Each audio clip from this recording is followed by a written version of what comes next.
Hi, Christie Cubs, and thank you for coming to our Christie Enrichment Academy, the connections of art and music. So art and music have so much in common. In a moment, we're going to be creating a neurographic artwork. So what that means is you're just gonna kind of let go, let your mind do all the work. You're gonna let go of having a finished, good-looking piece. Each one of these is gonna look totally different. So what you're gonna do is you're going to hear a song in a moment, and you're just gonna let your mind take you where you wanna go. Chances are the song's gonna be really slow and moving, and you're just gonna let your pencil wander around the paper. There is no wrong answer.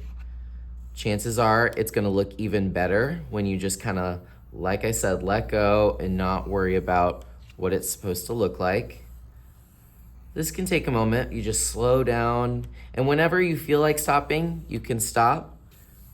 Notice I'm kind of going outside the lines. It does not have to be inside the lines of the paper. It can move on and be implied elsewhere, that it kind of goes beyond the paper. But we're gonna take about a minute and just listen to a calming music, and then we'll see what you guys have.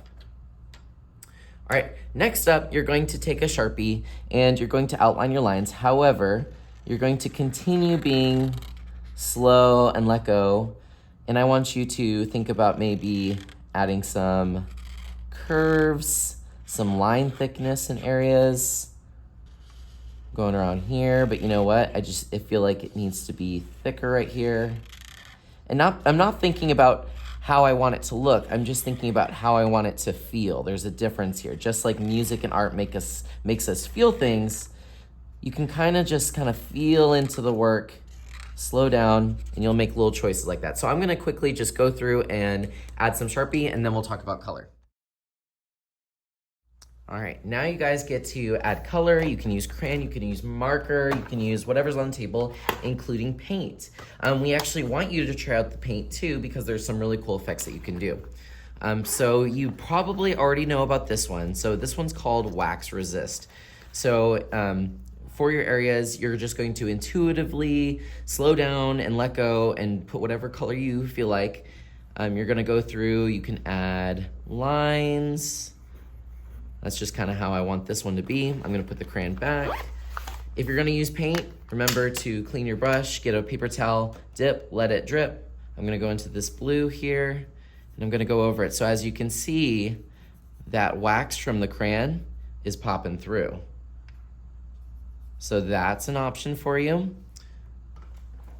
If you're done, awesome. Make sure you dip, let it drip, dry off before you go into that new color. I'm gonna show you the isopropyl. So you probably don't even know what isopropyl means.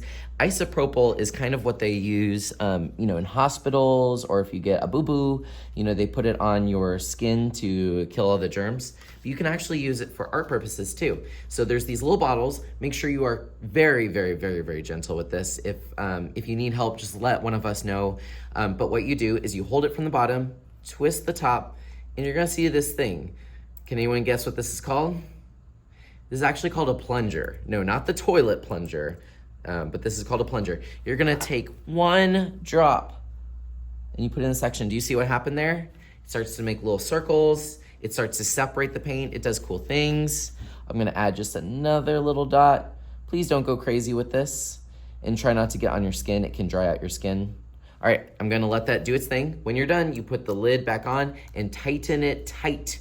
We don't want these falling, spilling everywhere. We also don't want them falling on the floor, so be very, very, very, very careful with that.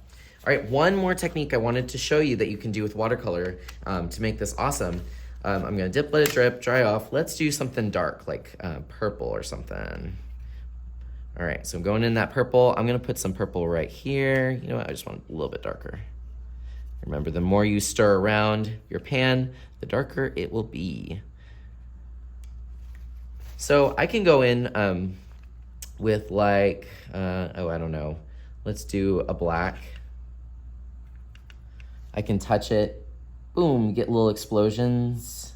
So that could be polka dots, but you can also use salt. So I'm gonna put my paintbrush away for now. You're gonna have a little cup with salt. The reason that there's only just a little bit in here is because we really want you to be very spare with this. So what spare means is just use a little bit. You can take the salt and put it over the paint. Yes. Now you'll have to let this dry. You're gonna take this with you, so be careful. But when this dries up, it's gonna suck up all that paint and make really cool textured dots on it. So you can kind of see it's doing its thing a little bit there. But anyway, once we're done, make sure your paintbrush goes in the water cup goes in the sink, pencil goes back. This needs to have a lid. If you use the isopropyl, make sure that is closed. Paintbrush closed. Salt doesn't need to go anywhere. Isopropyl stays on the table. All that jazz. I hope you enjoy neurographic art, and I can't wait to see what you come up with.